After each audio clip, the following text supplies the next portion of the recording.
ये स्पुतनिक की आवाज है, दुनिया का सबसे पहला मानव सर्जित सैटेलाइट जिसे सोवियत यूनियन ने 1957 में लॉन्च किया था।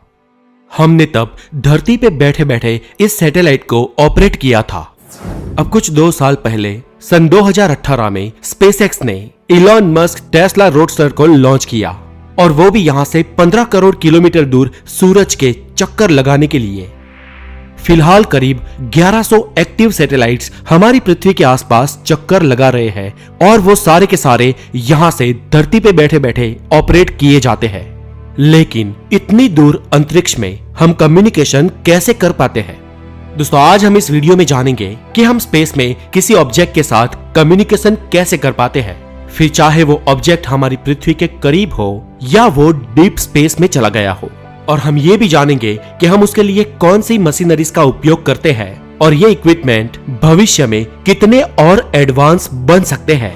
तो दोस्तों, स्वागत है आपका द नॉलेज में और मैं हूँ हितेश गिरी गोसाई।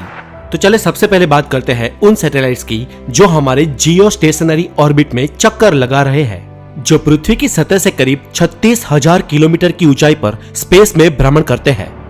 दोस्तों, ऐसे सैटेलाइट्स के साथ संपर्क बनाने के लिए हमें हमारे सिग्नल को रेडियो वेव में कन्वर्ट करना पड़ता है और हमने भेजे ये इलेक्ट्रोमैग्नेटिक रेडियो वेव्स 2,99,792 किलोमीटर पर सेकंड की रफ्तार से ट्रैवल करते हैं। जी हाँ, at the speed of light.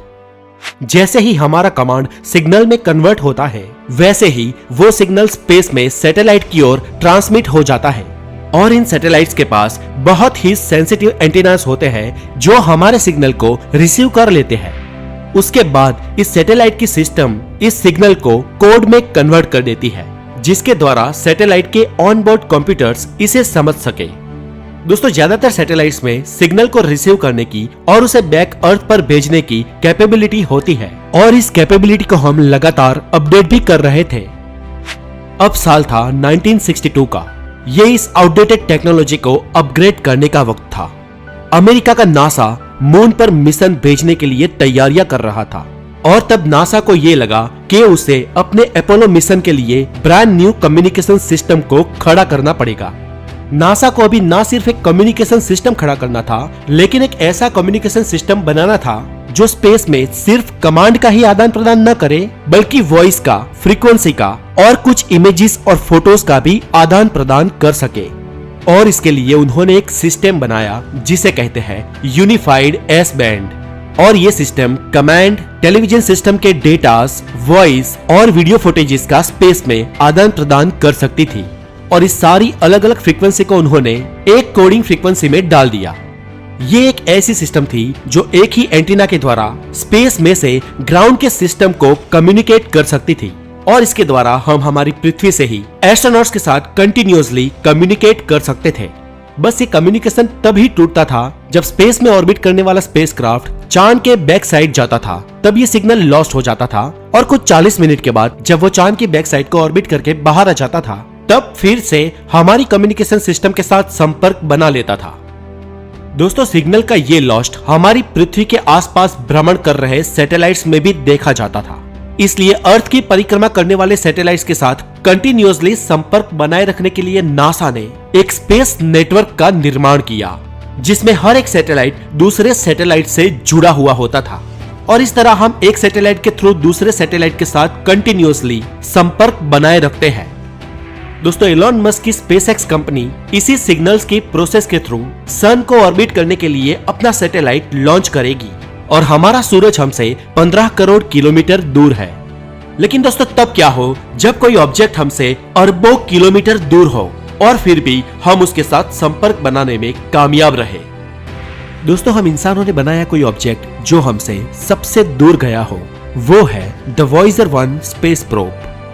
इसे आउटर सोलर सिस्टम की स्टडी के लिए सन 1977 में लॉन्च किया गया था और फिलहाल ये हमसे करीब 20 अरब किलोमीटर दूर जा चुका है और ये अभी वीरान स्पेस में करीब 62,000 किलोमीटर पर आवर की स्पीड से ट्रैवल कर रहा होगा।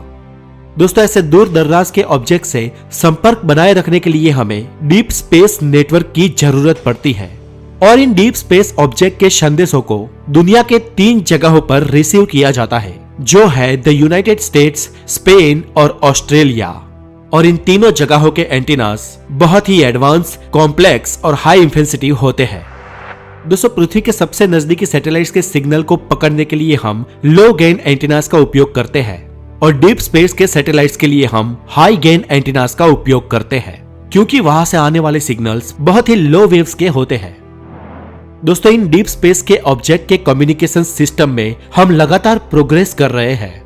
सन 2016 में हमने भेजे मार्स के प्रोब से हमने 300 टेराबाइट जितना डेटा कलेक्ट किया और हम लगातार इससे एडवांस सैटेलाइट्स डीप स्पेस में भेज रहे हैं और आगे भी भेजने की तैयारी में है। दोस्तों, फिलहाल स्पेस से जो डेटा हम तक पहुंचता है उसकी स्पीड 5.2 मेगाबाइट पर सेकंड है और इसे बहुत ही जल्द नासा 50 मेगाबाइट पर सेकंड कर देगा। और इसी तरह हम स्पेस प्रोब्स, उनकी टेक्नोलॉजी, उनके सिग्नल्स और उनकी स्पीड में लगातार बढ़ोतरी कर रहे हैं। और वो भविष्य भी नजदीकी है जब हमारे बनाए हुए स्पेस प्रोब्स इंटरस्टेलर स्पेस में पहुंचकर वहां की आंखों देखी जानकारी और स्थिति का डेटा हम तक पहुंचाएंगे। तो दोस्तों, आज के लिए इतना ही। अगर ये वीडियो आपको अच्छी लगी हो तो इसे जरूर लाइक करें, शेयर करें और ऐसे ही हेल्दी नॉलेज के लिए द नॉलेज को जरूर सब्सक्राइब करें। और आप लेटेस्ट अपडेट्स के लिए मुझे इंस्टाग्राम पे @hitesgiri15 पर फॉलो कर सकते हैं। तो फिर मिलूंगा ऐसे ही एक वीडियो के साथ। अपना बहुत सारा ध्यान रखें। Take care.